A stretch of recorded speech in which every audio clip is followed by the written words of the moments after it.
तो नेपाल की राजनीति एक बार अब नए मोड़ पर पहुंच चुकी है। देश की पूर्व मुख्य न्यायाधीश सुशीला कार्की अब नेपाल की अंतरिम प्रधानमंत्री बनने जा रही। आंदोलन और अस्थिरता के बीच ये फैसला नेपाल के भविष्य की दिशा में माना जा रहा है, जो कि अब नेपाल की दिशा बदलेगा, नेपाल की दिशा तय करेगा। नेपाल की पूर्व चीफ जस्टिस सुशीला कार्की आज देश के अंतरिम प्रधानमंत्री बनने जाने वाली है। कल आयोजित एक वर्चुअल मीटिंग में आंदोलन से जुड़े 5000 से ज्यादा जेनजी युवाओं ने उनके नाम पर सहमति जताई। ये फैसला देश में एक स्थायी सरकार के चुनाव की दिशा में बड़ा कदम माना जा रहा है। काठमांडू के मेयर बालिन शाह ने भी इनके लेकर जो सुशीला कार्की है उनके नाम का समर्थन किया है और कहा है कि अब नेपाल अंतरिम सरकार के अधीन होगा, जिसका मुख्य कार्य निष्पक्ष चुनाव कराना होगा, देश को नया जनादेश देना होगा।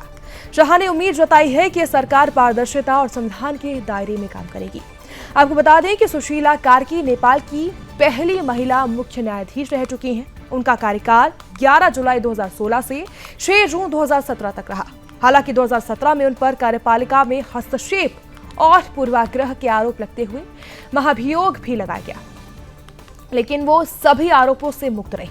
वहीं अब नेपाल में बेकाबू स्थिति के बाद एक वर्चुअल समिति जो हुई है, बैठक जो हुई है, उसके बाद सुशीला कार्की को 2500 लोगों का समर्थन प्राप्त हुआ है। इसमें 500 लोगों ने हिस्सा भी लिया और साथ ही सुशीला कार्की के नाम का प्रस्ताव भी रखा गया है।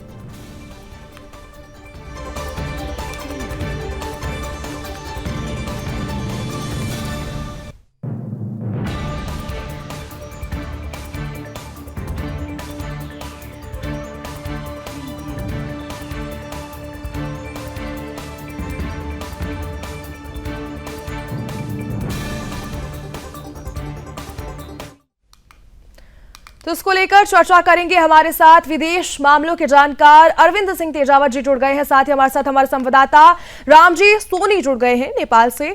तो सबसे पहले आपसे मैं रामजी सोनी जी आपसे सवाल करना चाहूंगी कि अब सामने नाम आ रहा है, तो क्या पूरे जो सभी जेनजी उनका समर्थन है, या फिर उसमें भी हम दो तरफ देख रहे हैं कि इनको बनाया जाए, या फिर कोई और भी अटकलें हम देख पा रहे हैं अभी? बिल्कुल, देखिए, जिनजी ने सुशीला कार्की का नाम दिया, लेकिन जिनजी में भी दो फर्क नजर आ रहे हैं। एक फर्क कल रात में इनका विरोध किया है, वो नहीं चाहता कि सुशीला कार्की नेपाल के अंतरिम पीएम बने। लेकिन जहां तक लोगों का मानना है, अभी जो जानकारी आई है कि जिनजी के जो दूसरे फड़ है उसको समझाने की कोशिश की जा रही है कि जो सुशीला कार्की है वो नेपाल के मुख्य न्यायाधीश रह चुकी है और उन्हीं को बनाया जाए। लेकिन ऐसा लगता है कि अभी यह साफ नहीं हो सका है कि सुशीला कार्की को ही बनाया जाएगा, क्योंकि नेपाल में जिस तरह से हालात थे, इसके बाद हालात अभी देख रहे हैं सामान्य भी हो रहे हैं और नेपाल के कई इलाकों में कर्फ्यू जारी है और नेपाल के आर्मी चीफ लोगों को समझाने का प्रयास भी कर रहे हैं, अपील भी कर रहे हैं। वही राष्ट्रपति ने भी कहा है कि जिनजी के लोग आए और वार्ता में शामिल हो। लेकिन जिनजी में जो दो फर्क कल सामने आई, एक तो सुशीला कार्की के नाम की मोहर लगा रहे थे, लेकिन कुछ कार्यकर्ता इसका विरोध भी कर रहे थे।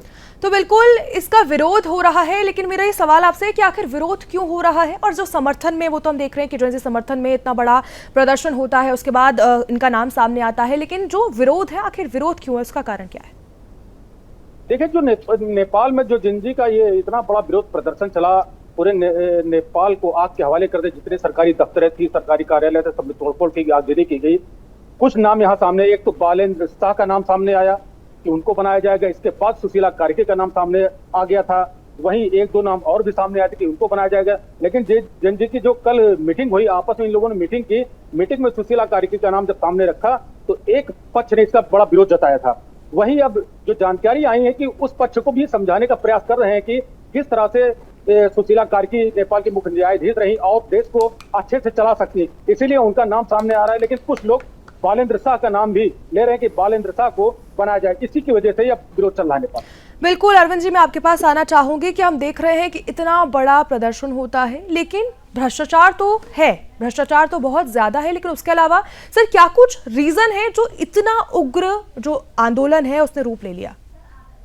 कुछ तो बात होगी, क्योंकि इतना बड़ा प्रदर्शन, उसके बाद पद से भी इस्तीफा देना, और फिर क्या कुछ हम देख पा रहे हैं अभी कारण? देखिए दिव्या जी, रीजन तो है। रीजन तो ये है कि जो इस पूरे सब कॉन्टिनेंट की जो जनता है वो अपने लिए नए अवसर चाहती है।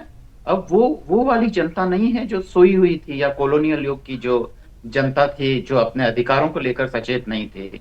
ये वो हैं जो देश दुनिया से जुड़े हुए हैं, और ये यहाँ का युवा ये कंपेयर करता है कि दरअसल हमें अवसर कम उपलब्ध कराए जाते हैं, जबकि सत्ता में बैठे हुए लोगों के लिए वही ज्यादा अवसर हैं।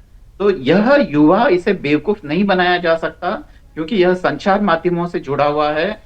इसे ये एनलाइटन है क्योंकि इसको देश दुनिया के बारे में पता है। पर बात यह है कि अब सत्ता परिवर्तन के बाद में कोई आमूलचूल परिवर्तन आएगा तो मुझे मुश्किल लग रहा है, क्योंकि दरअसल चाहे वह नेपाल हो, चाहे वह श्रीलंका हो, और अभी बांग्लादेश हो, तो इन तीनों ही देशों में सत्ता परिवर्तन के बाद में जो लोग वापस दोबारा से सत्ता में आए हैं, उनके पास कोई खास विजन हो या कोई नया रोड मैप या कोई प्लान हो, ऐसा नहीं है। दूसरी बात यह कि इन युवाओं का जो आंदोलन हुआ था, उनके पीछे कोई विजन नहीं था, ये खाली एक मोह थी। और उस मोह में यह ताकत तो थी कि उसने सत्ता में परिवर्तन कर दिया, वहां के जो संस्थाएं थी और उन संस्थाओं को जो हेड कर रहे थे, उन सारे हेड्स को वहां से हटा दिया। पर उसमें इतनी क्षमता नहीं थी कि वह एक नया विजनरी लीडरशिप दें। अगर हम बालन शाह या इनकी भी बात करें तो यह लोग भी कोई बहुत ज्यादा विजनरी नहीं है। अगर आप इनका इतिहास देखें तो एक उस संदर्भ में देखें तो बालन शाह से ज्यादा बेहतर सुशीला जी ही साबित होगी। बालन शाह भारत के विरोध में भी अक्सर बोलते रहे, खासकर वहां राष्ट्रवादी भावनाओं को भड़काने के लिए। इसके अलावा भी मेयर रहते हुए उन्होंने कोई नया प्लानिंग की हो या कोई नई शुरुआत की हो, ऐसा नहीं है। केवल वो भावनाएं भड़काने में माहिर है। वो जानते हैं कि युवाओं की रग कहाँ है जिसे दबाने पे उत्तेजित हो।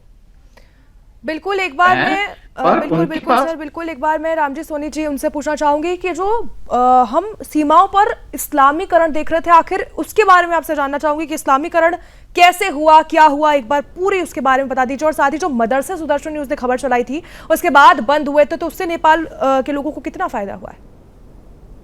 देखिए, मैं आपको बता दूं, जिस स्थान पर मैं खड़ा हूं, ये देख रहे हैं नेपाल बॉर्डर गेट है, और ये पूरी पट्टी तराई एरिया है। और तराई एरिया में जितने कट्टरपंथी विचारधारा के लोग हैं वो निवास करते हैं, जितने अवैध मदरसे नेपाल में संचालित हैं, मस्जिदें नेपाल में संचालित हैं, इसी इलाकों में है। लेकिन जिस तरह से भारत में, उत्तर प्रदेश में अवैध मदरसों के खिलाफ कार्रवाई हुई, उससे नेपाल में जरूर एक बार असर पड़ा, क्योंकि नेपाल के जो हिंदूवादी संगठन के लोग थे और जो उससे हिंदुओं के समर्थन में लोग थे, उन लोगों ने नेपाल में कई स्थानों पर प्रोटेस्ट किया कि जिस तरह से उत्तर प्रदेश में योगी सरकार ने अवैध मदरसों के खिलाफ कार्रवाई की, बुलडोजर एक्शन लिया, उस तरह नेपाल में जो अवैध मदरसे संचालित हैं उन पर भी एक्शन हो। लेकिन नेपाल की जो ओली सरकार थी कि उसने कान में जू तक नहीं आया और उसने कोई एक्शन नहीं लिया। खासकर वहां के हिंदुओं में इस मामले को लेकर बेहद नाराजगी है। आप देख लें, जितने भी तराई इलाके और पहाड़, जो हिमालय का क्षेत्र, पहाड़ी क्षेत्र, वहां भी इनकी जनसंख्या तेजी से डेवलप हुई। लेकिन जो नेपाल में तेजी से मदरसे बढ़े, मस्जिदें बढ़ी, उस पर कोई रोक टोक नहीं हुआ। अभी जब परसों ही हम लोगों ने देखा, जब यहाँ आगजनी हो रही थी, तोड़फोड़ की जा रही थी, पूरी चौकी को उड़ाया जा रहा था, तो इसी बगल के कुछ गांव के जो युवा है, मुस्लिम युवा है, उन लोगों ने कस्टम कार्यालय में घुसकर जो वहां रखा सामान था उसको लूट कर लेकर चले गए।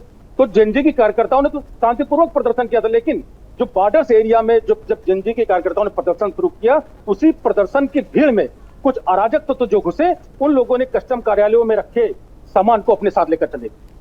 तो बिल्कुल हम ये भी देख रहे थे, जब वामपंथी की सरकार थी तो बहुत सारी जो सेना है, मिलिट्री को नुकसान पहुंचाया गया था, तो ऐसे में तब भी भारत साथ खड़ा था, और इस बार भी हम देख रहे हैं कि भारत नेपाल के साथ खड़ा है। दिव्या जी, अगर ये सवाल मुझसे है तो इसका जवाब ये है कि भारत हमेशा नेपाल के साथ खड़ा रहेगा, क्योंकि भारत नेपाल की इस समय अगर मदद नहीं करेगा तो इसका मतलब ये हुआ कि नेपाल को प्लेट में परोस के चाइना को दे देना है। अगर भारत उस रिक्त स्थान को पूरा नहीं करेगा तो दरअसल उस रिक्त स्थान को भरने के लिए चीन आएगा या अन्य कोई देश आएगा, और वो भारत के लंबे दौर के सुरक्षा हितों के लिए बिल्कुल भी ठीक नहीं होंगे। तो भारत तो चाहे वहां पे कोई भी सरकार हो, चाहे वह वामपंथी सरकारें हो या कोई भी दक्षिणपंथी सरकारें हो या राजशाही की पक्षकार सरकारें हो, पर भारत को हमेशा साथ ही खड़ा रहना है, क्योंकि अंतर्राष्ट्रीय राजनीति में विचारधाराओं को इतनी अहमियत नहीं दी जाती है। वहां अरविंद पर जी, हम राष्ट्र मतलब को ये देखा जाता है। क्या हम देखेंगे कि अभी जो सरकार आएगी क्या वो हिंदुत्व के लिए डेडिकेटेड रहेगी, हिंदुत्व उसमें हमें दिखेगा? क्योंकि हम देख रहे हैं कि अभी जो नया नाम सामने आया है, जो हमारे चीफ जस्टिस का जो नेपाल की थी, अब कितना हिंदुत्व की तरफ डेडिकेशन हम देख पाएंगे इस बार जो सरकार बदलेगी? दिव्या जी, हिंदुत्व को लेकर मैं आपके चैनल की कंसर्न को मैं जानता हूं, पर उसके बावजूद हमें एक चीज जो खास ध्यान देनी होगी वो ये है कि हम दरअसल जो नेपाल का इंप्रेशन पाले हुए हैं वो दरअसल 3 जनरेशन पहले का पाले हुए हैं। 3 जनरेशन दरअसल 20 साल की एक जनरेशन होती है, तो 60 साल पहले का जो नेपाल था वो अब नहीं है। अगर वहां पे रिलीजन या हिंदुत्व को लेकर अगर इतनी कंसर्न होती तो वामपंथी सरकार नहीं आती, क्योंकि हम जानते हैं कि वामपंथियों की जो पूरी सोच होती है वह धर्म के खिलाफ होती और साथ हमारे जो गेस्ट है वो जुड़े हुए अरविंद सिंह जी जुड़े हुए हैं, विदेश मामलों के जानकार, और साथ ही रामजी सोनी संवाददाता हमारे नेपाल से जुड़े हुए हैं। अरविंद जी, मैं आपके पास आना चाहूंगी, जहां पर 96% हिंदू आबादी है वहां पर हिंदुत्व की बात तो होनी ही है, तो हिंदुत्व की बात तो सर हम करना ही चाहेंगे, और साथ ही सर ये भी होगा कि जो सेक्युलरिज्म है जो थोपा जा रहा है, आखिर क्या साजिश हम देख पा रहे हैं? क्योंकि लगातार सेक्युलरिज्म जो है वो थोपा ही जा रहा है नेपाल में। यह सच है, क्योंकि कई बार जो हिंदू ऐसा धर्म नहीं है जिसको हम इस्लाम या उनसे कंपेयर करें, क्योंकि हिंदुइज्म बहुत ही डेमोक्रेटिक रिलीजन है, क्योंकि ये हेमेटिक रिलीजन है। तो यहाँ पे दरअसल विचारों को प्रश्रय काफी ज्यादा मिलता है, और ऐसे में हमें ये देखना चाहिए कि अगर वहां एक बहुत ही अध्यात्म तरीके का हिंदुइज्म आता है और वो किसी ना किसी तरीके से अगर वह वहां की सत्ता का एक तरीके से प्रेरक हो सकता है, तो मुझे लगता है कि उस आइडियोलॉजी को लिया जा सकता है। हम गांधीज्म में भी देखते हैं कि वहां पे भी हिंदुइज्म था या तमाम तरीके से, तो इसका अगर मॉडर्न फॉर्म को अगर हम वहां पे इंप्लीमेंट करें, पर इन सबका केवल एक ही मकसद होना चाहिए, और वो है नेपाल की जनता का हित। अगर नेपाल की जनता का हित और वहां के अगर लोग इस चीज के लिए तैयार हो, तो मुझे लगता है कि यह तो बहुत ही बेहतर स्थिति होगी। और खासकर जो नेपाल की डेमोग्राफी को भी देखें तो वह भी इस तरीके की चीजों को सपोर्ट करती है, पर सबसे ज्यादा जरूरी है कि नेपाल का बेहतर भविष्य सुनिश्चित हो। केवल सेकुलरिज्म के नाम पर ऐसा नहीं होना चाहिए कि वहां पे एक तरीके के नेपाल के लोगों को पॉलिटिकल क्लैशेस में उलझाया जाए। तो सर हम ये देख सकते हैं कि चाइना और अमेरिका क्या आपस की खुन्नस नेपाल के जरिए निकाल रहा है, मान सकते हो, कि हम लगातार देख रहे हैं कि चाइना और अमेरिका के जो रिश्ते हैं वो भी डगमगाए हमेशा ही रहते हैं, तो क्या नेपाल के जरिए ही हम देख रहे हैं?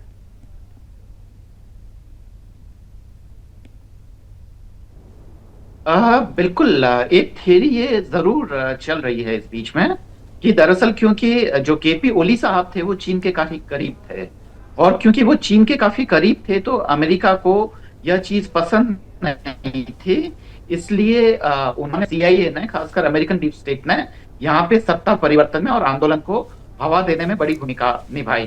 पर इसकी संभावनाएं बतौर अगर आप व्यक्तिगत रूप से मुझे पूछती हैं तो मुझे थोड़ी सी कम लगती है। इसका कारण ये है कि अभी अमेरिका की प्रायोरिटी में मिडल ईस्ट है, और मिडल ईस्ट में हम जानते हैं कि अमेरिका के काफी हित जुड़े हुए हैं। नेपाल में अमेरिका का उस तरीके से इन्वेस्टमेंट नहीं है, क्योंकि नेपाल को खासकर यूरो अमेरिकन या वेस्टर्न कंट्रीज ने भारत के लिए छोड़ रखा है कि भारत हमारा मित्र है। खासकर आसियान और साउथ एशियन कंट्रीज को आप अगर देखें हमारा प्रतिनिधि बनकर, तो हमें कोई दिक्कत नहीं है। तो यहाँ पे चाइनीज डीप स्टेट का इसलिए हम इनकार कर सकते हैं कि उसने काम किया होगा। वजह यह है कि पहले से ही जो सत्तासीन लोग थे वो चीन के पक्ष में थे, और चीन वहां पे तेजी से अपना इन्वेस्टमेंट बढ़ा रहा था। तो ऐसे में किसी डीप स्टेट की कोई भूमिका हो, इसकी संभावना दिव्या जी मुझे थोड़ी सी कम लगती है। वो जुड़े हुए अरविंद सिंह जी जुड़े हुए विदेश मामलों के जानकार, और साथ ही रामजी सोनी जुड़े हुए हैं संवाददाता नेपाल बॉर्डर से। रामजी सोनी जी, मैं आपके पास आना चाहूंगी कि नेपाल बॉर्डर पर अभी क्या स्थिति है? सेना ने अभी कमान संभाली हुई है, तो कितनी अच्छे से जो कमान है वो सेना संभाल रही है, और बॉर्डर जो है हमारे तरफ से अभी जो नेपाल और उधर भारत में लोग गुजरते थे, क्या उसमें कोई हमें अलग महसूस हो रहा है? क्योंकि हम आपके पीछे सन्नाटा देख पा रहे हैं, और दोनों तरफ से क्या वो प्रतिबंध नजर आ रहा है? बिल्कुल, मैं आपको बता दूं, देखिए, जो भारतीय लोग नेपाल में फंसे थे वो आ जा रहे हैं, और जो नेपाली लोग यहाँ भारत में फंसे थे उनको छोड़ा जा रहा है। आप दिखाना चाहेंगे, देखिए, ये पीएससी के जवान हैं और नेपाल के लोग भी आ जा रहे हैं। इधर हमारे एसएसबी के जवान मुस्तैद है बॉर्डर पर, पूरी सुरक्षा व्यवस्था यहाँ चाक चौबंद कर रखी है। जितने बॉर्डर इलाके हैं उसमें पीएससी के जवान और एसएसबी के जवान मुस्तैद है। चूंकि नेपाल से कोई अराजक तत्वों की घुसपैठ न हो पाए, इसके कारण भी यहाँ बॉर्डर पर सुरक्षा बढ़ाई गई है। वहीं जो नेपाल के लोग भारत में फंसे थे, देखिए नेपाल जा रहे हैं। इसी के साथ ही जो भारतीय लोग नेपाल में फंसे थे उनका भी आवागमन हो रहा है।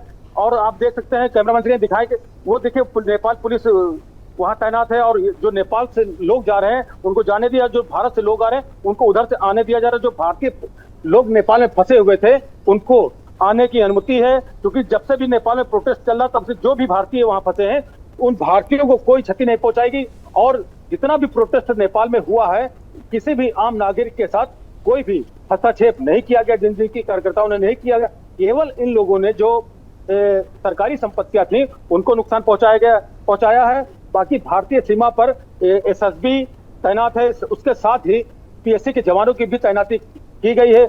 और आप देख रहे हैं किस तरह से यहाँ बॉर्डर पर सन्नाटा भी पसरा हुआ है। केवल जो लोग फंसे हैं एक दूसरे के देश में उनको आने जाने दिया जा रहा है। बिल्कुल, ऐसे में हम देख रहे हैं कि काठमांडू में अभी हलचल है, तो क्या बॉर्डर के जो आसपास के क्षेत्र हैं उनमें भी हम ये हलचल देख पा रहे हैं, वहां पर अभी सन्नाटा है? नहीं, देखिए बॉर्डर इलाकों में सन्नाटा पूरी तरह, चूंकि नेपाल में सेना के हाथ में कमान है और सेना ने कर्फ्यू लगा रखा है। गुलरिया और तमाम नेपाली जनपदों में, खास काठमांडू भी कई इलाकों में निषेधाज्ञा लागू कर दिया है। तो इसी के लिए जो लोग फंसे उनको आने जाने दे रही है सेना। और जो जरूरतमंद की सामान जो लोग खरीदना चाहते हैं उसके लिए 2-3 घंटे की सेना के द्वारा छूट भी दी जा रही है। ये कर्फ्यू कल सुबह 6 बजे तक रहेगा। इसके बाद आगे क्या होगा इस तो सेना के लेटर आने के बाद पता चलेगा। बिल्कुल, एक बार अरविंद जी आपसे भी मैं एक चीज पूछना चाहूंगी कि जैसे अभी हम देख रहे हैं कि राजशाही की भी कई लोग मांग कर रहे हैं। राजशाही की 2008 से पहले राजशाही थी और अब उसके बाद अब नेपाल में 2008 के बाद बदलाव होता है, उसके बाद अब फिर से हम कई लोग राजशाही की भी मांग कर रहे हैं, तो उसको आप कैसे देख रहे हैं? मुझे ऐसा लगता है दिव्या जी कि चीजों को कभी पीछे नहीं धकेला जा सकता, क्योंकि राजशाही दरअसल सामंतवाद का ही एक बाई प्रोडक्ट होता है और दुनिया जो है वो मॉडर्नाइज की तरफ जाती है और मॉडर्नाइज होने के बाद में वो पोस्ट मॉडर्न की तरफ जाती है। तो चीजों को मुझे लगता है कि पीछे धकेलने से ज्यादा बेहतर है। और जो भारत सरकार भी चाहती है, भारत सरकार का भी यही स्टैंड रहेगा कि वहां पे लोकतंत्र या प्रजातंत्र की स्थापना हो और वहां के लोक कल्याण के लिए लोग सोचें। तो और वह भारत के हित में भी है। अगर कल को कोई राजा भारत के खिलाफ चला जाता है और वह चीन से हाथ मिला लेता है तो भारत के लिए तो मुश्किल हो जाएगी।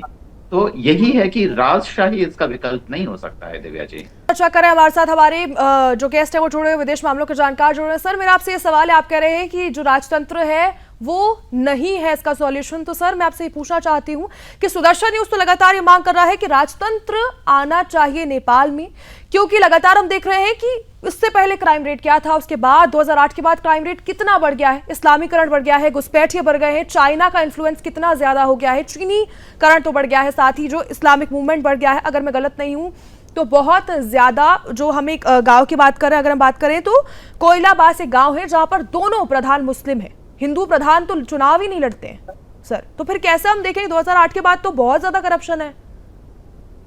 एक अगर उसकी बात करें, देखिए बिल्कुल दिव्या जी, मैं समझ सकता हूं, पर अगर वास्तव में देखा जाए तो दरअसल भारत सरकार भी ये नहीं चाहती है कि वहां पे राजतंत्र की पुनर्स्थापना हो, और अगर चाहे भी तब भी इसकी कोई संभावना नहीं है, क्योंकि नेपाल की जनता वहां राजशाही को स्वीकार करने के लिए कभी भी तैयार नहीं होगी और कभी भी इस दौर में जनता को जबरदस्ती आप मना नहीं सकते। यहाँ तक कि जो उनकी चुनी हुई सरकारें थी, वोट देकर जो चुनी हुई थी, जब जनता को गुस्सा आया तो उसे भी दूर फेंक दिया। उन्होंने 5 साल तक का भी इंतजार नहीं किया कि नहीं हम इनको बर्दाश्त करेंगे कुछ और दिन। तो राजशाही का अपना इतिहास रहा है। और जो सर लेकिन थोड़े दिन पहले तो आंदोलन चला था कि राजालाओ नेपाल बचाओ का, जिसके बाद भी फिर मिलिट्री को लगा दिया गया था। तो फिर सर कैसे कह सकते हैं कि नेपाल में लोग मांग नहीं कर रहे राजशाही की? तो हमारे पास जब उन आंदोलनकारियों के पास जो राजशाही की स्थापना चाहते थे, एक पर्टिकुलर खास लोग हैं, पर जन समर्थन उनके पास नहीं है। और अगर आपको लगता है कि कोई ऐसा जन समर्थन है बड़े पैमाने पे, तो मुझे खुशी होगी। अभी हमें भारत के राष्ट्रीय सर हितों को और देखना जी होगा। सर बिल्कुल, लेकिन भारत की स्टैंड की बात करें तो ऐसा कोई स्टेटमेंट नहीं सामने आया है कि भारत राजशाही की मांग वहां पर नहीं कर रहा है। भारत का कोई अभी स्टैंड, नहीं, ऐसे एग्जैक्ट स्टैंड या बयान तो हमने सामने अभी नहीं देखा है सर ऑफिशियली। अनेक अवसरों पे आए हैं। 2000 मतलब मोदी साहब के आने के बाद भी ऐसे बयान आया है, बयानात, और वो भी काफी बड़े लेवल पर, जिसमें भारत सरकार ने राजशाही का कहीं पे भी पक्ष नहीं लिया है। और वहां पे लोकतंत्र को मजबूत बनाने के लिए बार बार भारत ने कहा है। यही भारत के हित में भी है। जैसा कि मैंने आपको पहले भी बताया कि अगर वहां पे राजशाही आती है और कोई राजा अगर भारत के पक्ष में नहीं रहता है, तो भारत के पास कोई विकल्प नहीं होगा। जबकि हम जानते हैं कि नेपाल का जो वृहत हित है वह भारत के साथ रहने में है, तो हम कोई रिस्क नहीं ले सकते हैं राजशाही के नाम पर। दिव्या जी। नहीं, लेकिन सर हम देख रहे हैं कि आप कह रहे हैं कि इंडिया, जो हमारा भारत है वो नहीं चाहता है कि वहाँ पर राजशाही आए, और फिर आप कह रहे हैं कि राजशाही इंडिया का ये स्टैंड है। लेकिन सर इंडिया का स्टैंड ऐसे कोई अभी जो चल रही है नेपाल में स्थिति, तो भारत की तरफ से तो कोई स्टैंड हमने अभी करंटली नहीं देखा है। देखिए बयान आते हैं, बयान बदलते हैं, लेकिन ऐसा कोई स्पेसिफाइड बयान अगर आप हमें बताएं कि कहा गया हो, किसकी तरफ से कहा गया हो कि उन्होंने कहा है कि राजशाही तो नेपाल में आनी चाहिए। मुझे जहां तक याद पड़ता है, मुझे ठीक से याद नहीं है, पर विदेश मंत्री तक ने कहा है कि वहां पे लोकतंत्र मजबूत होना चाहिए, और भारत यही चाहता है कि वहां जल्दी से ये पहले के स्टेटमेंट हैं। तो राजशाही को मुझे नहीं लगता कि भारत सरकार किसी भी स्तर पर इसे सपोर्ट करेगी, ये इतना तय है। दिव्या जी। लेकिन सर सुदर्शन न्यूज की तो यही मांग रहेगी कि वहां पर जो राजशाही है वो आए, क्योंकि लगातार आधे लोग चीन की तरफ भाग रहे हैं, आधे लोग पाकिस्तान की तरफ भाग रहे हैं। तो हमारा तो ये लगेगा, क्योंकि 2008 के बाद जो हम देख रहे हैं उसके बाद ही शायद ये जो स्थिति है वो उत्पन्न हुई है। भ्रष्टाचार चरम पे है, इस्लामी जो मूवमेंट है वो भी चरम पे है, साथ ही घुसपैठ ये है, जो चाइना का इन्फ्लुएंस है वो तो सबके सामने है कि कितना ज्यादा चाइना का इन्फ्लुएंस नेपाल में है। दिव्या जी, सुदर्शन न्यूज तो यही चाहेगा, पर हम यह भी जानते हैं कि सुदर्शन न्यूज का स्टाफ नेपाल के सिटीजन्स नहीं है। तो वहां की जो सरकार तय करेगी वो वहीं की जनता तय करेगी, हम ये मानते हैं। तो पर सर बिल्कुल आप सही कह रहे हैं, जनता तय करेगी, लेकिन अभी हम जो देख रहे हैं जनता की तरफ से जो भी सामने आ रहे हैं। लेकिन हम एक बार हमारे संवाददाता का भी रुख कर लेते हैं। हम आपसे पूछना चाहेंगे कि सीमावर्ती क्षेत्रों की अभी क्या स्थिति है और क्या मांग है लोगों की, वहां पर क्या मांग है, वो राजशाही चाहते हैं या फिर उनका क्या इस पर स्टैंड है? देखिए, कल सुदर्शन न्यूज ने दिखा था इनसे ग्राउंड रिपोर्ट से कि तो यहाँ के कुछ जो व्यापारी थे और जो युवा वर्ग थे वो चाहते थे कि या फिर नेपाल में राजतंत्र की वापसी हो या फिर नेपाल में किसी युवा के हाथ में बागडोर हो। लेकिन खासकर अगर बांके जिले की बात की जाए, बर्दिया की बात की जाए और नेपाल के पोखरा इलाकों की बात की जाए, तो साफ वहां के लोगों का कहना है और कि नेपाल में एक बार पुनः राजतंत्र की वापसी होना चाहिए। क्योंकि जब नेपाल में 2008 से पहले राजतंत्र था तो वहां जिस तरह से भ्रष्टाचार इस 2008 के बाद बढ़ा, कम्युनिस्ट की सरकार आई, वो उस तरह से भ्रष्टाचार नहीं था। लोग काफी खुश महसूस करते थे। जिस तरह से इसी बॉर्डर पे नेपाल पुलिस के जवान आम लोगों को तो राम जी बिल्कुल मैं आपसे ये पूछना चाहूंगी कि आखिर मुसलमान लोग जो है, मुस्लिम पक्ष जो है, वो क्यों विरोध में है राजशाही के? देखिए, उसका रीजन यही है, जब राजशाही आ जाएगा तो इनको ये लगता है कि नेपाल पुनः हिंदू राष्ट्र होगा। क्योंकि नेपाल का ऐसा कोई जनपद नहीं बचा है जहां ये लोग मौजूद ना हो। क्योंकि खास करके जितने भी पहाड़ी इलाकों में पहले जब राजतंत्र हुआ करता था तो पहाड़ी इलाकों में ये नहीं पाए जाते थे। लेकिन आज स्थिति ये बनी कि नेपाल के तमाम पहाड़ी इलाकों में इनकी उपस्थिति है और नेपाल के पार्लियामेंट तक भाई इनके कई सांसद पहुंच गए। तो इसीलिए इनका बिल्कुल मनोबल बढ़ा हुआ और ये इसीलिए नहीं चाहते हैं कि नेपाल में पुनः राजतंत्र की वापसी की जाए। जी सर, तो मैं आपसे इसका जवाब लेना चाहूंगी कि अरविंद जी, आप कह रहे हैं कि दिल्ली में आप बैठे हैं, आप कह रहे हैं हमारे जो संवाददाता है वो ग्राउंड जीरो पर उन लोगों से बातचीत की और लोग तो कह रहे हैं कि राजशाही आनी चाहिए। तो उस पर आपका क्या स्टैंड है? हमारे ग्राउंड जीरो से, वहीं से बॉर्डर से रिपोर्ट कर रहे हैं। बिल्कुल ठीक कहा है आपने दिव्या जी कि ग्राउंड जीरो से वो रिपोर्टिंग कर सर रहे वहीं की हैं। बॉर्डर की तस्वीरें तो कुछ और ही बयां करती हैं। दिव्या जी, देखिए, means somewhere we need to handle out ना। तो बात यह कि हमारे पास कोई ऐसे सर्वे रिकॉर्ड नहीं है जिसके आधार पर हम ये कह सके कि नेपाल की जनता राजशाही हो सकता है कि कुछ तबका ये चाहता हो, पर मैं आपको बार बार कह रहा हूं कि हमारी जो विचारधारा है, जो राष्ट्रवादी विचारधारा है या कोई भी है, उन सबको यह समझना होगा, और खासकर हमारे यहाँ के विदेश नीति के जो नियंता है वो भी इस चीज को बहुत बेहतर तरीके से जानते हैं कि दरअसल नेपाल में राजशाही होना भारत के हित में नहीं है। भारत का तो इतिहास रहा है राजशाही का खत्म करके यहाँ पे प्रजातंत्र की स्थापना करना, और उसी में भारत का विकास हुआ है। नहीं तो बहुत सारे कॉम्प्लिकेशंस बढ़ जाएंगे। मैंने आपसे बार बार यही कहा है दिव्या जी। राम तो जी, एक बार मैं आपसे सरकार पूछना चाहूंगी कि आपके बगल ही क्षेत्र के एक सांसद हैं, अब्दुल उनका नाम है, एक बार हम उनसे आपसे पूछना चाहेंगे कि आखिर क्या कुछ कारनामे, आखिर बॉर्डर पर किस तरीके से जो घटनाएं उनको अंजाम दिया जाता है, एक बार आप वो भी हमें बता दीजिए। बॉर्डर पर किस तरीके से डिस्टर्बेंस क्रिएट किया जाता है?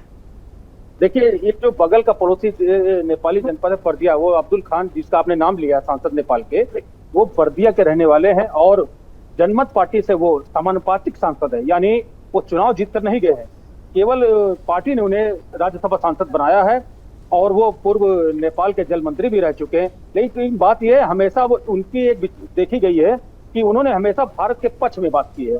कई उनके स्टेटमेंट आए और सुदर्शन ने भी उनका स्टेटमेंट चलाया भी, लेकिन उन्होंने जो बात की वो भारत के पक्ष में बात की है, जब भी की है। अभी हाल ही में उनका एक स्टेटमेंट आया था कि हम, क्योंकि भारत और नेपाल का रोटी बेटी का संबंध, इसलिए हमारा संबंध भारत से ज्यादा बेहतर होना चाहिए, न कि चीन से। क्योंकि इसलिए नेपाल में जो ये भ्रष्टाचार बढ़ा, प्रोटेस्ट जिन ने किया, ये इसका मतलब यही था कि नेपाल सरकार चीन के दबाव में थी। चीन सर, मैं आपसे राम जी पूछना चाहूंगी, एक अश्लील वीडियो वायरल हुआ था उनका, वो उसमें उस वीडियो में क्या था, उसके बारे में नहीं, बिल्कुल उनका एक अश्लील वीडियो वायरल हुआ था, फोटोज वायरल हुए थे।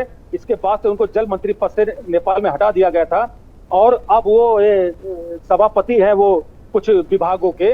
लेकिन जब इनका वीडियो वायरल हुआ, फोटोज वायरल हुए, उसके बाद उन्हें हटाया गया था।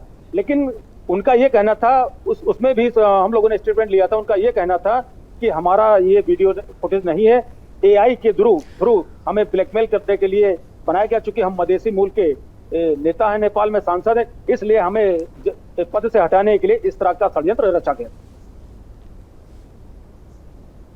तो हमारे साथ जुड़ने के लिए राम जी धन्यवाद। साथ ही अरविंद जी, आपका भी धन्यवाद, आपने हमारे साथ तमाम चर्चा की। और लगातार सुदर्शन न्यूज का नेपाल पर मांग है कि वहां पर राजशाही होनी चाहिए, क्योंकि हमने देखा है कि 2008 से पहले जो स्थिति थी और 2008 के बाद जो स्थिति थी वो बहुत ही ज्यादा भयावह थी। तो लगातार सुदर्शन न्यूज मांग कर रहा है कि राजशाही होनी चाहिए।